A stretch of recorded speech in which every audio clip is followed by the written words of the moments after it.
राधा जय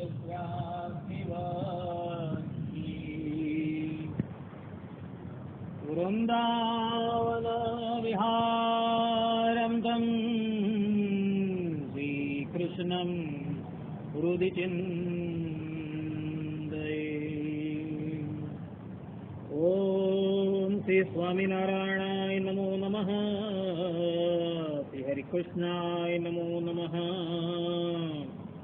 श्री सावर्णी गोत्र तिलकाय नमो नमः। अस्मद्गुरु समारंभां शेष उद्धव मध्यमां लक्ष्मीवल्लभ पर्यन्तां वन्दे गुरु परंपरा। वन्दे गुरु परंपरा। सहजानंद स्वामी महाराज नी जय। श्री नारायण मुनि देव नी जय। श्री राधा राधा बिहारी लाल नी जय। બધા ભક્તોને હેતપૂર્વક જય સ્વામિનારાયણ। ધૂળેટીનો પાવન પર્વ છે। આ પર્વ એટલે ભગવાન નરનારાયણ દેવનો જન્મોત્સવ। તો આજે નરનારાયણ દેવના જન્મોત્સવ પર થોડો પ્રકાશ કરીએ। આદિ સતયુગની વાત છે, જ્યારે આ સૃષ્ટિનો પ્રારંભ થયો હતો અને તેનો પ્રથમ સતયુગ હતો, ત્યારની વાત આ છે। તે વખતે બ્રહ્માજીના હૃદયમાંથી ધર્મ પ્રજાપતિનું પ્રાગટ્ય થયું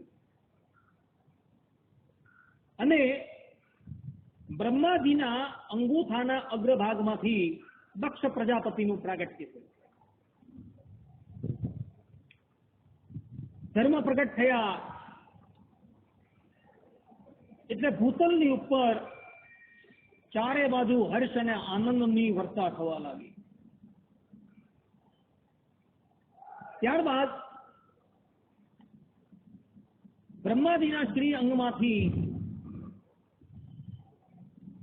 મનુ મહારાજ અને શત્રુપાનું પ્રાગટ્ય થયું અને તેઓના દાંપત્ય જીવનમાંથી ઉત્તાનપાદ, પ્રિયવત, મનુ, દેવહૂતિ, પ્રસૂતિ અને આકૃતિનો પ્રાદુર્ભાવ થયો। એમાં મનુ મહારાજને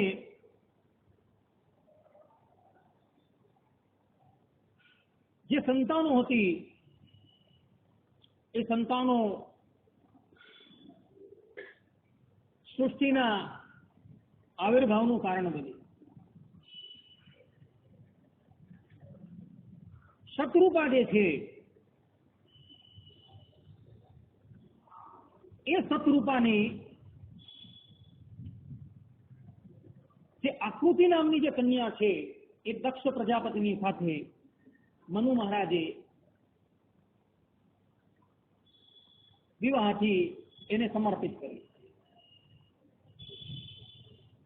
અને એ આકૃતિ થકી એને 16 કન્યા પ્રગટ થઈ। એ 16 કન્યામાંથી 13 કન્યા એને ધર્મને આપી,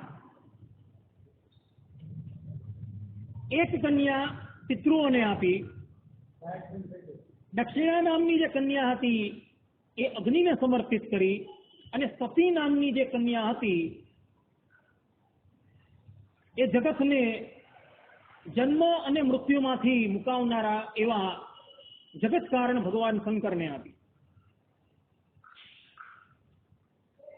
ધર્મને જે 13 કન્યા આપી એ 13 કન્યાની અંદર જે અંતિમ કન્યા હતી જેનું નામ હતું મૂર્તિ, જેનું બીજું નામ હતું ભક્તિ, એ મૂર્તિ થકી સમસ્ત જગતના કારણ એવા પરમ બ્રહ્મ પરમાત્માએ બ્રહ્મચર્ય આશ્રમનો આદર્શ સ્થાપિત કરવા માટે નર અને નારાયણ, હરિ અને કૃષ્ણ રૂપે એમ 4 રૂપે ભગવાન પ્રગટ થયા. આખી કથા જે છે એ મહાભારતના શાંતિ પર્વના 335માં અધ્યાયની અંદર આવેલી છે. આ બધા જે અત્યારે લોકો કહી રહ્યા છે કે સ્વામિનારાયણ ભગવાનનો પ્રથમ વખત અવતાર થયો, સંપૂર્ણ વાત ગલત છે. આઈડિયા મહાભારતના શાંતિ પર્વના 335માં અધ્યાયની અંદર હરિકૃષ્ણનો અવતાર થઈ ચૂકેલો છે એવું પ્રમાણ છે આપણી પાસે. એમાં જે નર અને નારાયણ હતા,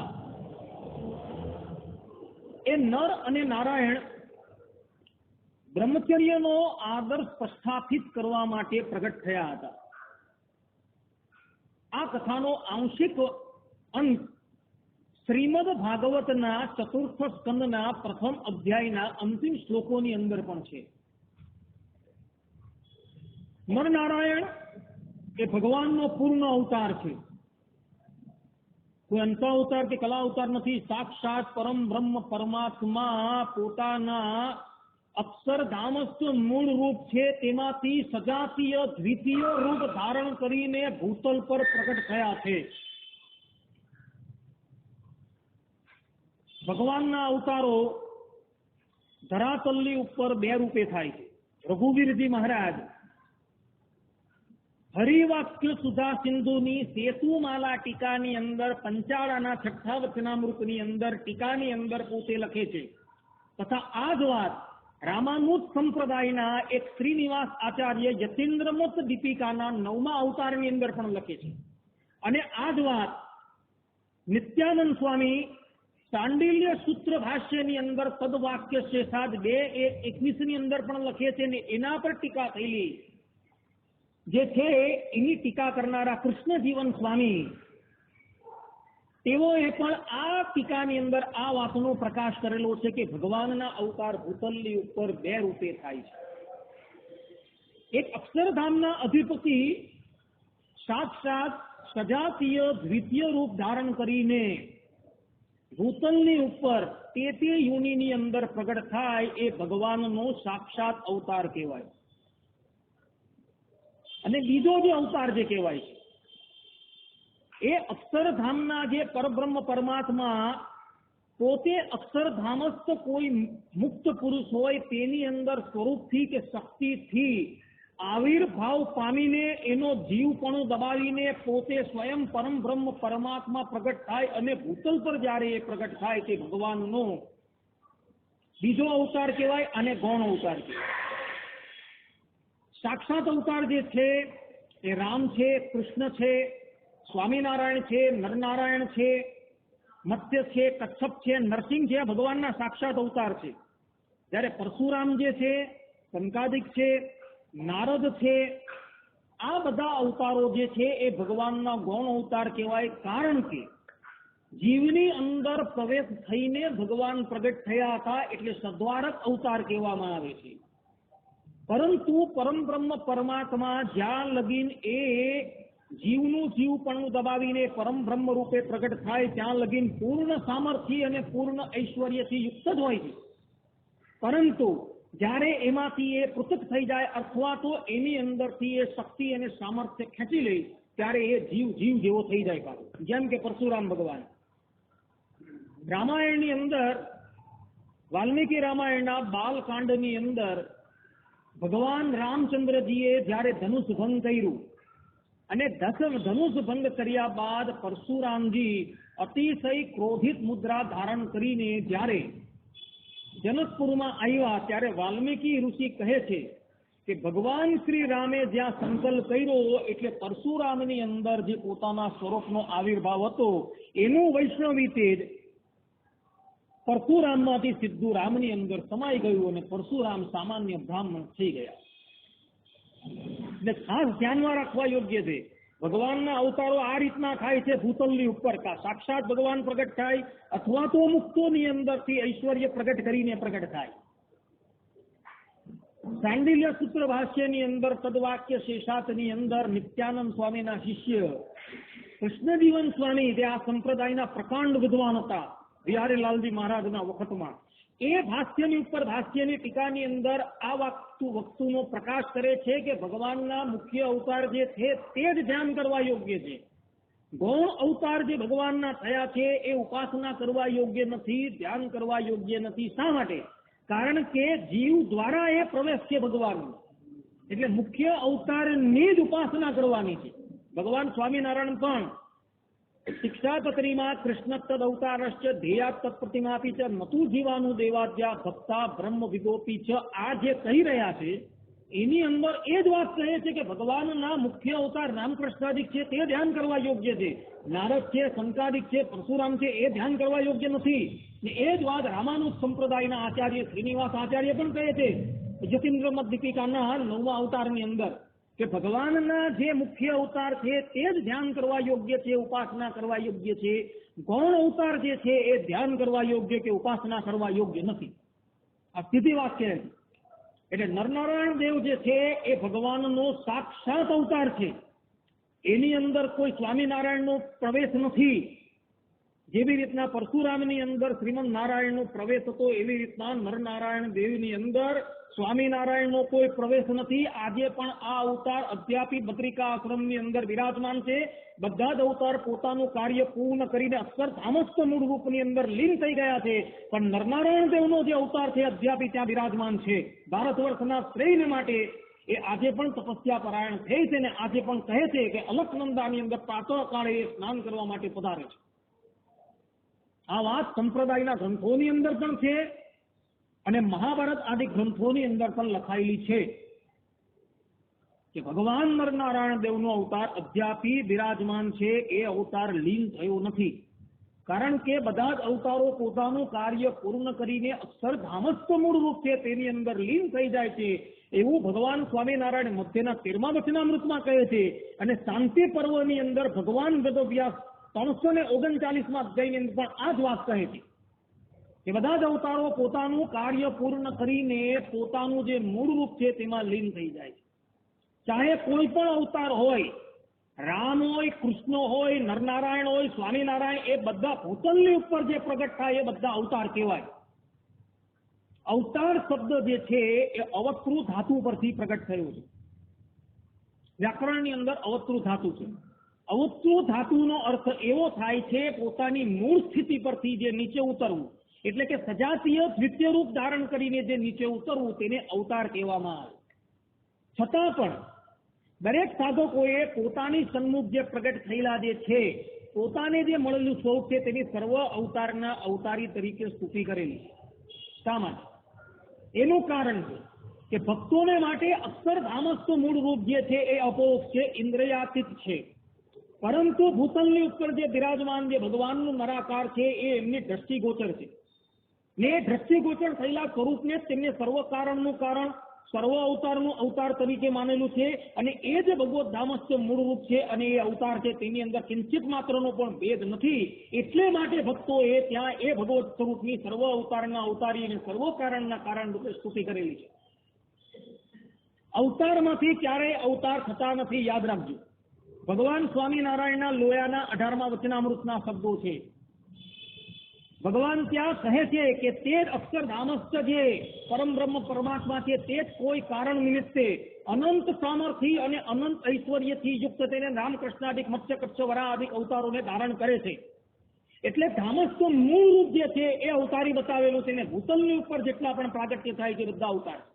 છતાં પણ એ બંને વચ્ચે અતિશય સામ્યતા હોવાથી, સ્વરૂપથી, ગુણથી અને સ્વભાવથી સામ્યતા હોવાથી એ જે ભૂતલની ઉપર જે પ્રગટ થયેલું જે સ્વરૂપ છે તેને જે સાધકો મળ્યા તેની સર્વ અવતારના અવતાર તરીકે અને સર્વ કારણના કારણ પણ એની સ્તુતિ કરવામાં આવેલી. સત્સંગી જીવનનું પ્રથમ પ્રકરણનો 7મો અધ્યાય લેવો તો મરીચ્યાદિક ઋષિઓએ નરનારાયણ દેવની સર્વ અવતારના અવતારી તરીકે સ્તુતિ કરેલી છે. દ્વિતીય પ્રકરણ તમે લેવો તો પ્રાચી પુરાણી અને સુંદરજીભાઈ શેઠ જે ભુજનગરના હતા તેણે ભગવાન સ્વામિનારાયણની સર્વ અવતારના અવતારી તરીકે સ્તુતિ કરી.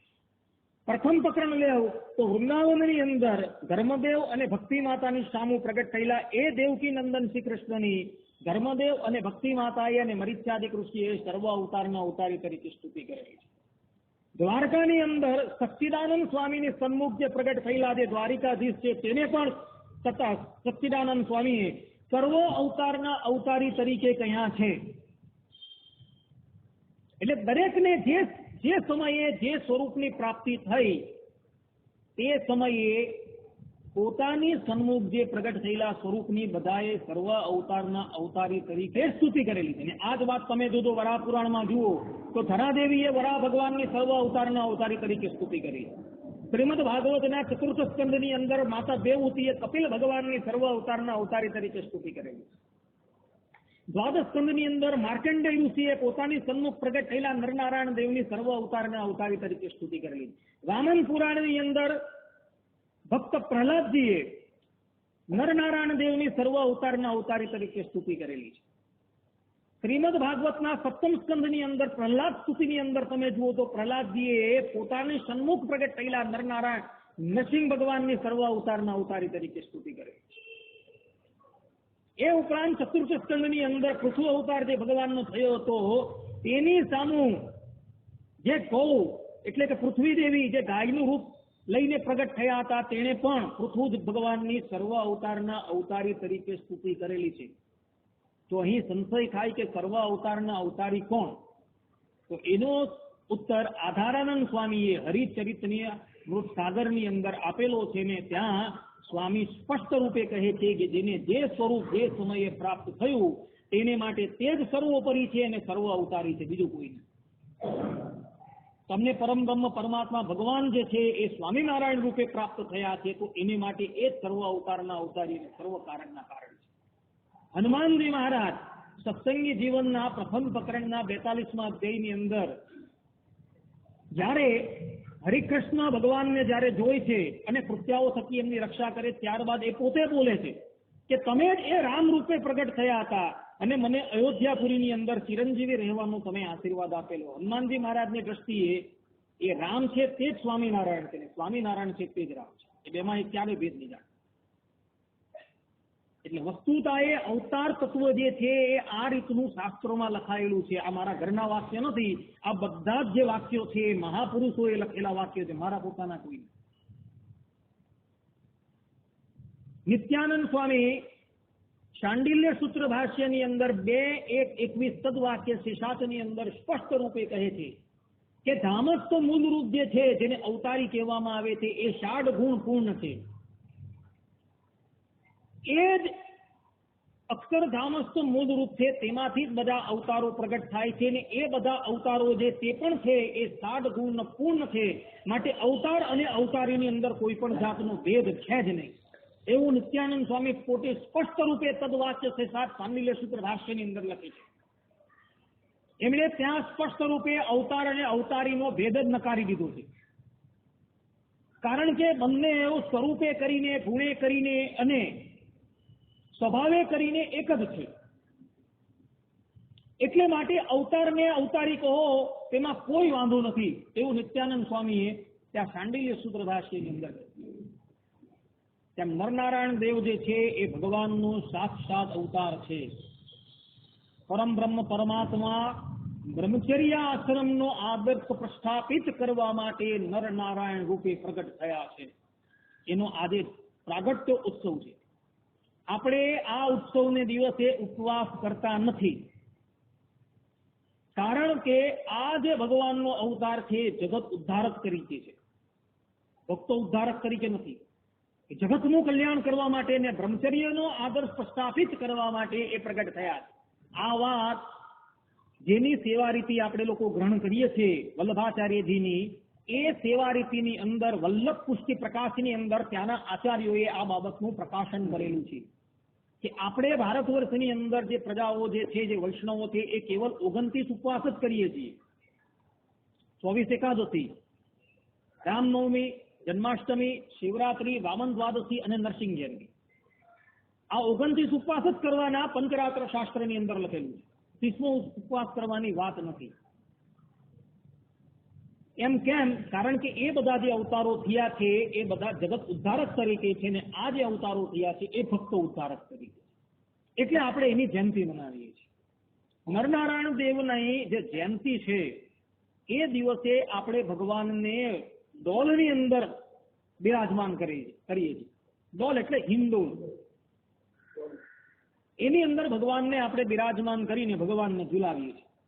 ને આ કાર્ય આપણે કરેલું છે એવું નથી. આપણા સંપ્રદાયની અંદર જે આ જે ઉત્સવો મનાવીએ છીએ એવું નથી. ભગવાન સ્વામિનારાયણ સત્સંગી જીવનના ચતુર્થ પ્રકરણની અંદર ફાલ્ગુન માસના ઉત્સવોનો જે નિર્ણય કરે છે તેની અંદર લખે છે કે એક દિવસ યાદવો અને કુરુઓ એટલે કે પાંડવો બધા રૈવતાચલ એટલે કે ગિરનારની તળેટીની ઉપર વિહાર કરવા માટે નીકળેલા હતા. અને તે દિવસે આગળ સુધી પૂનમનો દિવસ હતો અને અર્જુનજી એ પોતે સાક્ષાત નરનો અવતાર છે અને શ્રી કૃષ્ણ ભગવાન એ સાક્ષાત નારાયણનો અવતાર છે અને નર અને નારાયણ એક જ દિવસે ત્યાં ભેગા થયા હતા. એટલે એ લોકોને ડોલની અંદર એટલે કે હિંડોળાની અંદર બિરાજમાન કરીને યાદવો અને કુરુઓ એ લોકોને ઝુલાવે છે. એટલે ત્યારથી આ ઉત્સવની શરૂઆત થયેલી છે. આ ઉત્સવ જે છે દરેક વૈષ્ણવ સંપ્રદાયની અંદર મનાવવામાં આવે છે. આપણા સંપ્રદાયની અંદર, રામાનુજ સંપ્રદાયની અંદર, શ્રી સંપ્રદાય એ રામાનુજનો જ છે. આ ઉપરાંત પુષ્ટિ માર્ગ એટલે કે વલ્લભાચાર્યજીના સંપ્રદાયમાં બધી જ જગ્યાએ ડોલોત્સવનું વિધાન કરવામાં આવેલું છે. ને નર અને નારાયણ એ સંપૂર્ણ જગતના હિતને માટે તપસ્યા પરાયણ થયા અને હરિ અને કૃષ્ણ જે મૂર્તિ થકી પ્રગટ થયા હતા એ જગતની રક્ષા કરવા માટે નિયુક્ત થઈ ગયા. એમ આદિ સતયુગની અંદર ભગવાન 4 રૂપે એક સાથે પ્રગટ થયા છે. નર, નારાયણ, હરિ અને કૃષ્ણ, આ 4 રૂપે ભગવાન પ્રગટ થયા છે. એક દિવસની વાત છે, નર નારાયણ દેવ ઘોર તપસ્યાની અંદર લીન છે. આખી કથા મહાભારતની અંદર આવે છે. શાંતિ કરો.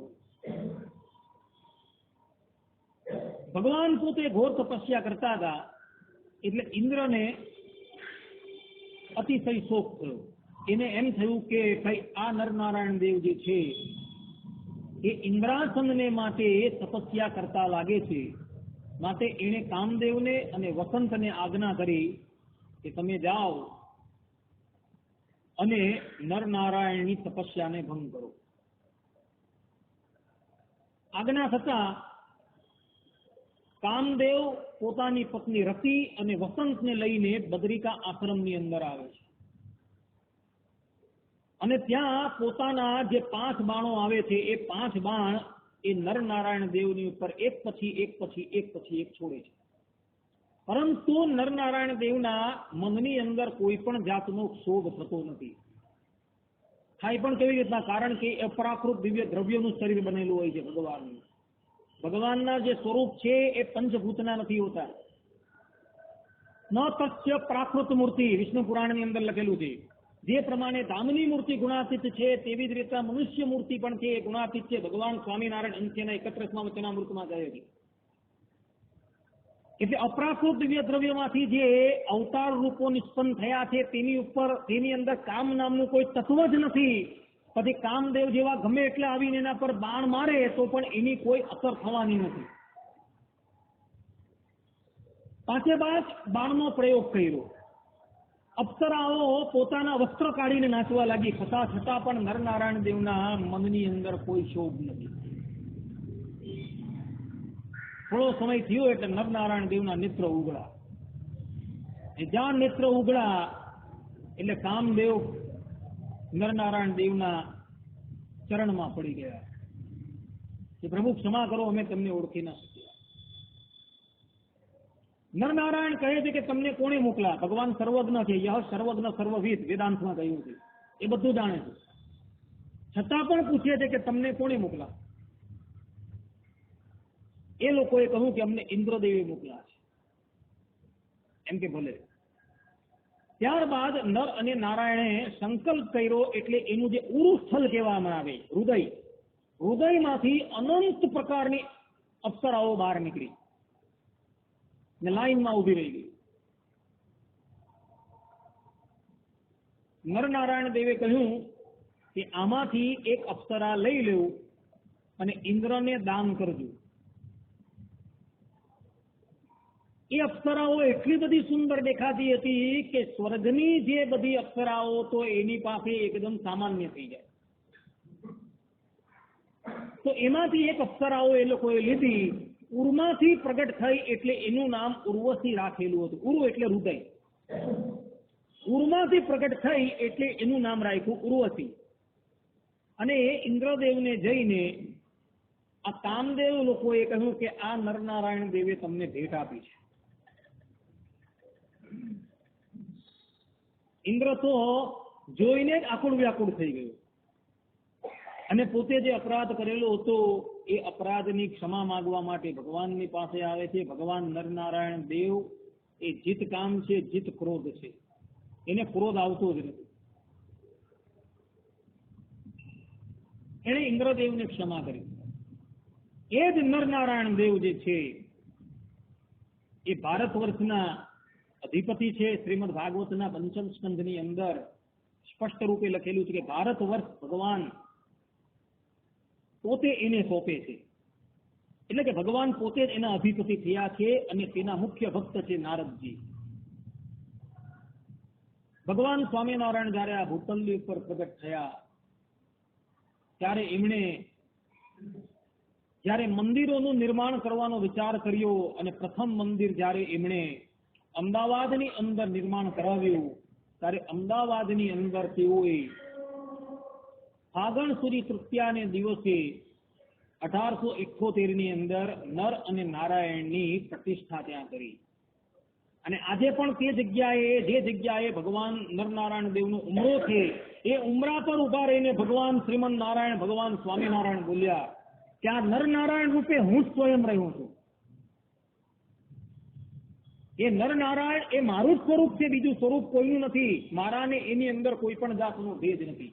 ને એ વાતનો શિક્ષાપત્રીની અંદર ખુલાસો કર્યો. જ્ઞેયો અર્જુન યુક્તો નરનારાયણાભિધ. 108મા શ્લોકની અંદર ભગવાન સ્વામિનારાયણ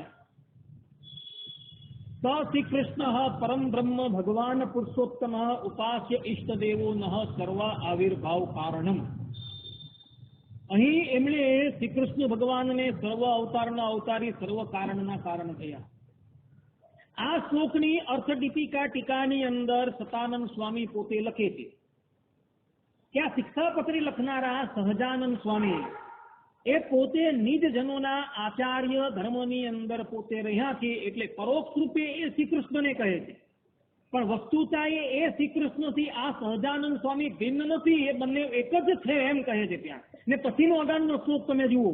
સ રાધાયા યુતોગ્નયો રાધા કૃષ્ણ ઇતિ પ્રભુ રૂકમણિયા રમયાપતે લક્ષ્મીનારાયણ સહી જ્ઞેયો અર્જુન યુક્તો નરનારાયણાભિધ.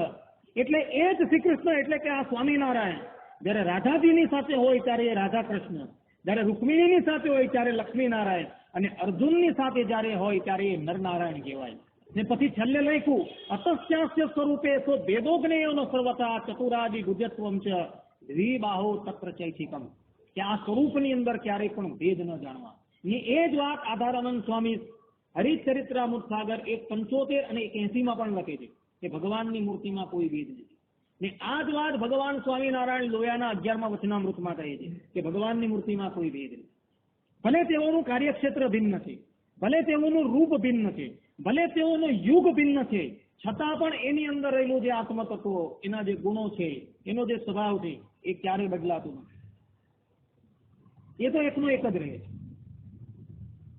ને એટલે માટે ભગવાન સ્વામિનારાયણ કહે છે કે અતસ્યાસ્ય સ્વરૂપે સો ભેદો જ્ઞેયો ન સર્વદા. આ સ્વરૂપની અંદર ભેદ ન જાણતા. ને એટલે જ માટે હરિવાક્ય સુધા સિંધુના 218મા તરંગની અંદર ભગવાન સ્વામિનારાયણ કહે છે કે જે ભગવાનના સ્વરૂપોને વિશે ભેદ જાણે છે ને તે લોકોની બુદ્ધિ અશાસ્ત્રીય છે. એ લોકોની બુદ્ધિ શાસ્ત્રીય નથી, અશાસ્ત્રીય છે. આ સંસ્કૃત પદ્યો ત્યાં લખેલા છે. એના પર રઘુવીરજી મહારાજે વિસ્તૃત રૂપે ટીકા લખેલી. એટલે જે વ્યક્તિઓ ભગવાનના સ્વરૂપની અંદર લક્ષ્મીનારાયણ છે, નરનારાયણ દેવ છે, રાધા કૃષ્ણ છે, એ બધાને સ્વામિનારાયણથી ભિન્ન સમજે છે, એ લોકોની બધી જ જે માન્યતા છે એ શાસ્ત્ર વિપરીત છે. ભગવાન સ્વામિનારાયણ સત્સંગી જીવનના તૃતીય પ્રકરણના 29મા અધ્યાયના 62 થી 80મા શ્લોકની અંદર પોતે કહે છે કે જે વ્યક્તિ અક્ષરધામસ્થ મૂળ રૂપ છે તે અને ભૂતલ ઉપર બિરાજમાન જે મનુષ્ય રૂપ છે તેની અંદર જે ભેદ જાણે છે ને એ તો અજ્ઞાની છે ને અસુર છે, ત્યાં લગીન કહ્યું છે.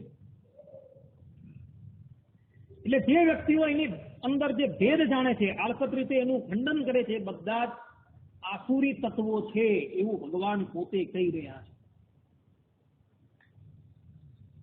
જો એની અંદર એકનું એક જ આત્મ તત્વ હોય, એના ગુણ એકના એક જ હોય, એનો સ્વભાવ જો એકનો એક હોય, તો એની અંદર ભેદ કેવી રીતના આવી ગયો?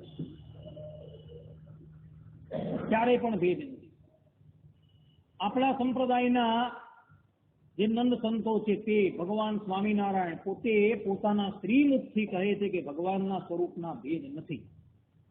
છતાં પણ કેટલાક લોકો પોતાની કપોળ કલ્પિત આસુરી વાતો પરથી એવું સિદ્ધ કરવા માંગે છે કે આ ભગવાન સ્વામિનારાયણ જે છે એ પ્રથમ વખત પધારેલા છે. અવતારો સાથે અવતારીની એટલે કે સ્વામિનારાયણને કોઈ લેવા દેવા નથી. અવતારો અનાદિકાળના જેવી રીતના 5 ભેદ છે તેવી રીતના 6થો ભેદ છે. એક બાજુ આ જ ગાંડાઓ જે છે પાગલો એમ કે સ્વામિનારાયણ સર્વોપરી છે, સર્વ અવતારી છે, બધા અવતારી ના છે. બીજી બાજુ એમ કે અવતારો સાથે એને કોઈ લેવા દેવા. રાજાને માનવું છે, પ્રજાને માનવી નથી. રાજા ખરા પણ પ્રજા નહીં, તો રાજા શાસન કોના પર કરવાનું? જો પ્રજા જ નહીં હોય તો શાસન કોના પર કરવાનું? એટલે એ બધી સમજણો જે છે અશાસ્ત્રીય છે, એ અમાન્ય છે, એ બધી શાસ્ત્રયુક્ત નથી. એ બધી કપોળ કલ્પિત છે, વેદ વિરુદ્ધની સમજણો છે. એવી સમજણ વાળાને તો ભગવાન સ્વામિનારાયણ વડતાલના 218મા તરંગની 18મા વચનામૃત એટલે કે હરિવાક્ય સુધા સિંધુના 218મા તરંગમાં કહે છે કે આ લોકોની સમજણ તો અશાસ્ત્રીય છે, શાસ્ત્રથી વિપરીત છે. આ વાત આપણા અહીં કેવી સીમિત નથી, ઇતર સંપ્રદાયની અંદર પણ તમે જાઓ તો આ જ બધા વિવાદો છે. બધા 5 રૂપોની અંદરથી 4 રૂપોને માને, પર રૂપને માને, વ્યૂ રૂપને માને, અંતર્યામી રૂપને માને અને અર્ચા રૂપને બધા માને.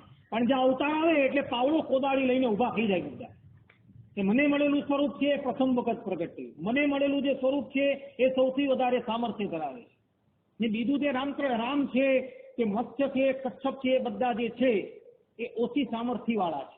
આ વાત સંપૂર્ણપણે ગલત છે. ભગવાન સ્વામિનારાયણ લોયાના 18મા વચનામૃતમાં કહે છે કે એ જ અક્ષરધામના અધિપતિ અનંત સામર્થ્ય અને અનંત ઐશ્વર્યથી યુક્ત થઈને મત્સ્ય કચ્છાદિક રામકૃષ્ણાદિક અવતારોને ધારણ કરી, એમાં અનંત શબ્દ લખેલો છે. ને એ જ ભગવાન સ્વામિનારાયણના શિષ્ય નિત્યાનંદ સ્વામી તદવાચ્ય શ્રીસાદ સાંડિલ્ય સૂત્ર ભાષ્યની અંદર લખે છે કે અવતારોની અંદર કોઈકની અંદર ન્યૂન ઐશ્વર્ય કે કોઈની અંદર વધારે ઐશ્વર્ય દેખાય છે. એનું કારણ તો કેવલ પોતાની ઈચ્છા પર આધારિત છે. એની અંદર ન હતું એવું નથી, એની અંદર હતું જ. પણ જે સમયે જેટલું કાર્ય કરવા માટે જેટલું સામર્થ્ય પ્રગટ કરવાની જરૂર હતી, ભગવાને એટલું જ સામર્થ્ય ત્યાં પ્રગટ કરેલું હતું. કોઈ માણસની અંદર 50 કિલો વસ્તુ ઉચકવાની શક્તિ હોય, પરંતુ જયારે એ સ્વયને ઉચકે ત્યારે શું 50 કિલો જેટલી સામર્થ્યને અંદરથી પ્રગટ કરે? સ્વય માટે એ થોડી સામર્થ્ય પ્રગટ કરીને ઉચકી લે. 50 કિલો વસ્તુ ઉચકવાની હોય તો એ પ્રમાણે સામર્થ્યનો ઉપયોગ કરે. એનો અર્થ એવો નથી કે પેલાની અંદર સામર્થ્ય નથી, સામર્થ્ય તો છે, પરંતુ કાર્યવશાત એને એટલી શક્તિ સામર્થ્યની ઉપયોગ કરેલો. કહેવાનું તાત્પર્ય અહીં એવું છે કે નરનારાયણ દેવ જે છે તે અને જે પરમ બ્રહ્મ પરમાત્મા ભગવાન સ્વામિનારાયણ છે એની અંદર કોઈ પણ જાતનો ભેદ નથી. ભગવાન સ્વામિનારાયણ જ્યારે સ્વધામ જવાના હતા ત્યારે સત્સંગી જીવનના 5મા પ્રકરણનો 68મો અધ્યાય ત્યાં કહે છે, ભગવાન પોતે બોલે છે કે હું અમદાવાદની અંદર નરનારાયણ રૂપે બિરાજમાન છું. કેટલાક પાગલો એવું કહે છે કે નરનારાયણ દેવનું ધ્યાન કરવાથી આપણે લોકો બદ્રિકા આશ્રમમાં જઈએ, પણ આ વાત સંપૂર્ણ ગલત છે. ભક્ત ચિંતામણી 159મા પ્રકરણની અંદર સત્સંગી જીવન તૃતીય પ્રકરણ 41મા અધ્યાયની અંદર ભગવાન સ્વામિનારાયણ સ્પષ્ટ રૂપે કહે છે કે અવતારોની ઉપાસના જે વ્યક્તિ કરે છે, નરનારાયણ આદિક અવતારોની જે ઉપાસના કરે છે, એ દેહાંતે પોતે જે હું આ વર્ણન કરું છું એ જ ધામની અંદર આવવાના છે બધા, એવું સ્પષ્ટ રૂપે લખે છે. એટલે જે કેટલાક લોકો એમ બોલે છે નરનારાયણ દેવની ઉપાસના કરવાથી તો બદ્રિકા આશ્રમની અંદર જવાથી, એ વાત સંપૂર્ણપણે ગલત છે, અશાસ્ત્રીય છે. એવી અશાસ્ત્રીય વાતને ક્યારે પણ કોઈએ માનવી નહીં. નરનારાયણ દેવ છે તે જ સ્વામિનારાયણ છે, અને સ્વામિનારાયણ છે તે જ નરનારાયણ દેવ છે. અહીંયા પ્રવચનને વિરામ આપે છે. અસ્તુ. જય સ્વામિનારાયણ.